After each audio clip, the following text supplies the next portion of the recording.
तर आज आपण माहिती घेऊयात हार्ट म्हणजे हृदय या संदर्भात.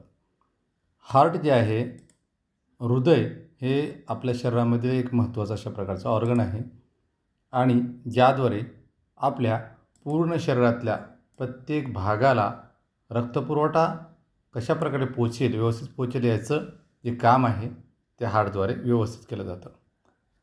हार्टची माहिती घेत असताना आपल्या एका विशिष्ट सिस्टीमची माहिती घ्यावी लागेल, ज्याला म्हणतात blood vascular system. Blood vascular system म्हणजे ज्याला सर्क्युलेटरी सिस्टीम असे म्हणतात. Blood circulatory system, blood vascular system किंवा सर्क्युलेटरी सिस्टीम म्हणजे शरीराअंतर्गत वेगवेगळे कार्य करत असताना शरीरामध्ये काही पदार्थ तयार होतात.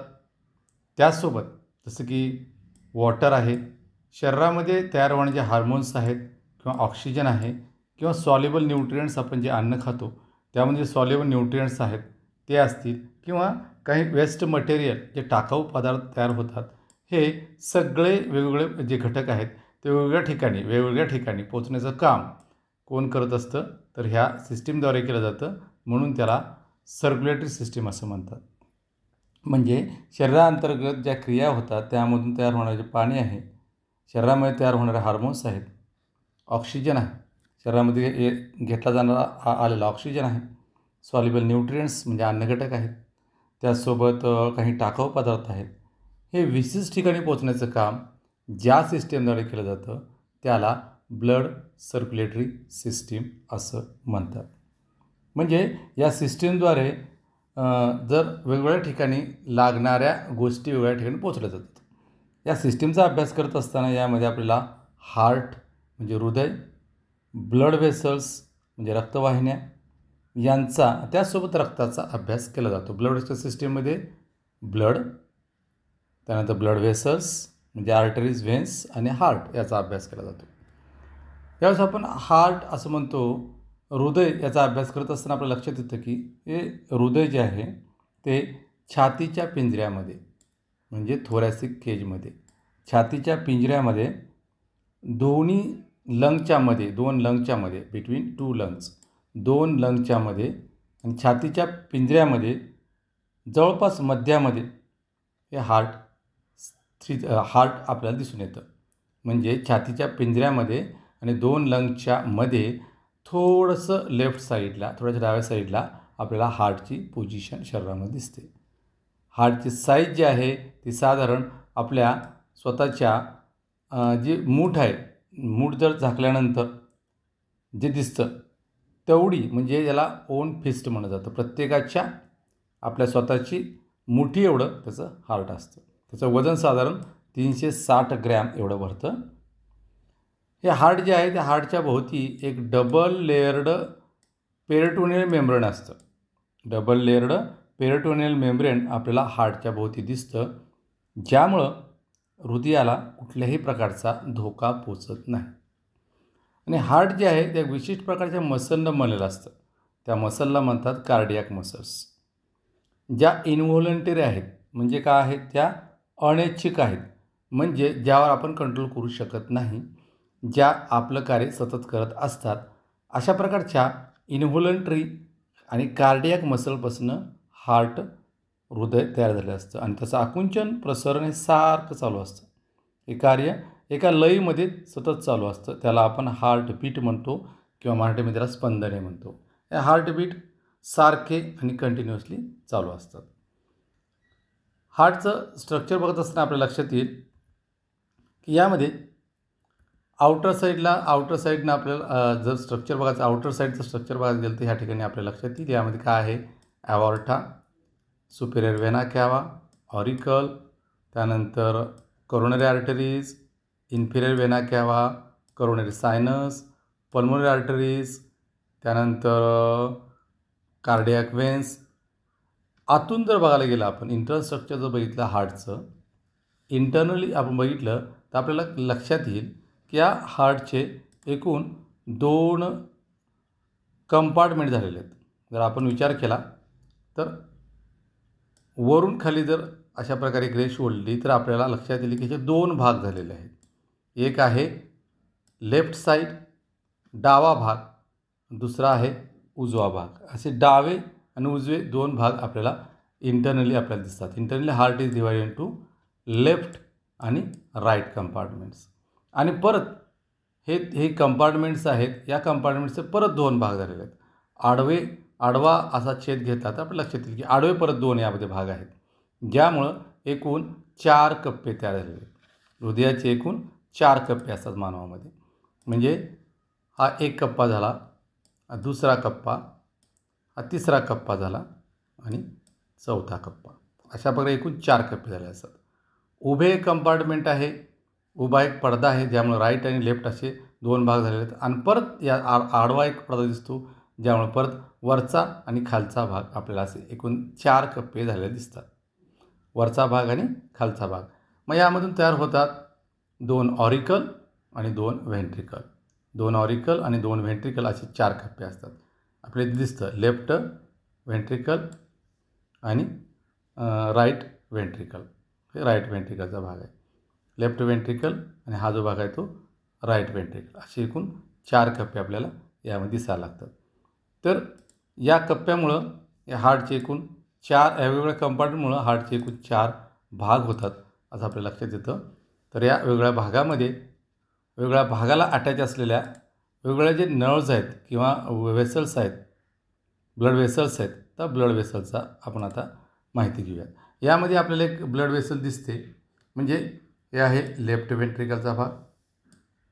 हा जो आहे तो लेफ्ट व्हेंट्रिकलचा भाग, हा पूर्ण. हा जो भाग आहे तो इथून एवढा, हा राईट व्हेंट्रिकलचा भाग आहे. हा वरचा जो भाग आहे तो राईट ऑरिकलचा आहे. आणि हा जेवढा भाग आहे तो लेफ्ट ऑरिकलचा आहे. तर यामध्ये आपल्याला एक मेजर ब्लड वेसल आपल्याला यामध्ये दिसतात. महत्त्वाच्या ब्लड वेसल जे आहेत त्यामध्ये एक आहे right pulmonary artery. Right pulmonary artery म्हणजे ही जी रक्तवाहिनी आहे, राईट पल्मोनरी आर्टरी किंवा आर्टरी आहे, ती राईट साईडच्या लंग्सकडे ब्लड घेऊन जाते. आणि या साईडला लेफ्ट साईडला एक आहे, ते म्हणजे left pulmonary artery. Left pulmonary artery left साईडच्या फुफ्फुसाकडे ब्लड घेऊन जाते प्युरिफिकेशनसाठी. म्हणजे जे रक्त इम्प्युअर आहे, डिऑक्सिजनेटेड आहे, ते रक्त लंग्सकडे घेऊन जाण्याचं काम ह्या 2 रक्तवाहिन्या करतात. एक आहे राईट पल्मोनरी आर्टरी, दुसरी आहे लेफ्ट पल्मोनरी आर्टरी. त्यानंतर आणखी काय, सुपेरियर वेना कॅवा. ही एक मोठी अशा प्रकारची ब्लड वेसलचं नाव आहे, सुपेरियर वेना कॅवा. सुपेरियर वेना कॅवा ही जी रक्तवाहिनी आहे, ती रक्तवाहिनी वरच्या साईडकडून, म्हणजे शरीराचा जो वरचा भाग आहे, हृदयापासनं किंवा छातीपासनं वरचा डोक्याचा छातीचा भाग, इथून ब्लड कलेक्ट करते. जे इम्प्युअर आहे, डिऑक्सिजन जे ब्लड आहे ते कलेक्ट करून या सुपेरियर वेना कॅवाद्वारे हे या भागामध्ये म्हणजे राईट ऑरिकलमध्ये आणलं जातं. हे त्याचं ओपनिंग आहे. त्यानंतर इन्फेरियर व्हेना कॅवा. इन्फेरियर व्हेना कॅवा जे आहे ते हृदयाच्या खालच्या शरीराच्या खालच्या भागामध्ये रक्त गोळा करून हे या ठिकाणी ओपन होतं. म्हणजे कुठं होतं, राईट ऑरिकलमध्ये आणलं जातं. म्हणजे सुपेरियर व्हेना कॅवा आणि इन्फेरियर व्हेना कॅवाद्वारे जे शरीरामध्ये वेगवेगळ्या ठिकाणचं रक्त आहे ते एकत्र करून राईट ऑरिकलमध्ये आणलं जातं. त्यानंतर या ठिकाणी राईट पल्मोनरी व्हेन आहे. राईट पल्मोनरी व्हेन त्यासोबत या ठिकाणी असणार आहे left pulmonary when. He left pulmonary when आहे. राईट पल्मोनरी व्हेन आणि लेफ्ट पल्मोनरी व्हेन या ज्या व्हेन्स आहेत, या ज्या रक्तवाहिन्या आहेत, ते प्युअर ब्लड म्हणजे लंग्समध्ये प्युअर झालेलं ब्लड घेऊन येतात. आणि ते ब्लड सगळ्यात प्रथम इथं येतं, म्हणजे लेफ्ट ऑरिकलमध्ये येतं. लेफ्ट ऑरिकलमध्ये आणून ओतण्याचं काम ते करत असतात. सिस्टॅमिक ॲओर्टा ही अशी एक मोठी ब्लड वेसल आहे, ॲओर्टा आहे, ज्यामध्ये अनेक ब्रँचेस आपल्याला दिसतात. आणि या वेगवेगळ्या ब्रँचेस जे आहेत ते प्युअर ब्लड, ऑक्सिजनेटेड ब्लड वेगवेगळ्या शरीरामध्ये वेगवेगळ्या भागामध्ये पाठवण्याचं काम या सिस्टॅमिक ॲओर्टाद्वारे केलं जातं. त्याचसोबत आणखीन काय दिसतं आपल्याला, हा जो भाग आहे तो राईट व्हेंट्रिकलचा आहे, हा जो भाग आहे तो लेफ्ट व्हेंट्रिकलचा आहे, हा वरचा भाग राईट ऑरिकलचा आहे, हा भाग जो आहे तो लेफ्ट ऑरिकलचा आहे. त्यालाच ॲट्रियम असे म्हणलं जातं. मग राईट साईडला जे आहे ते इम्प्युअर ब्लड आहे, डिऑक्सिजनेटेड ब्लड आहे आणि लेफ्ट साईडला जे आहे ते प्युअर ब्लड आहे. आणखीन काय आपल्याला यामध्ये स्ट्रक्चर दिसतात, त्यामध्ये एक आहे ट्रायकस्पिड वाल्व. ट्रायकस्पिड वाल्व म्हणजे राईट ऑरिकल राईट वेंट्रिकलमध्ये ओपन होतं.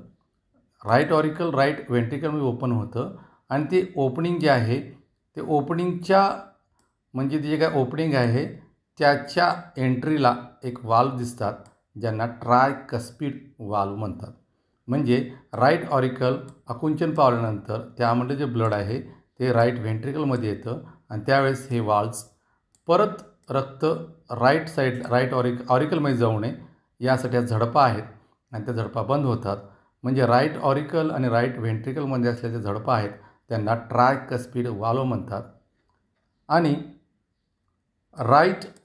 लेफ्ट ऑरिकल आणि लेफ्ट व्हेंट्रिकलमध्ये असणाऱ्या झडपा आहेत त्यांना बायकस्पिड वाल्व म्हणतात. ह्या बायकस्पिड वाल्व आहेत.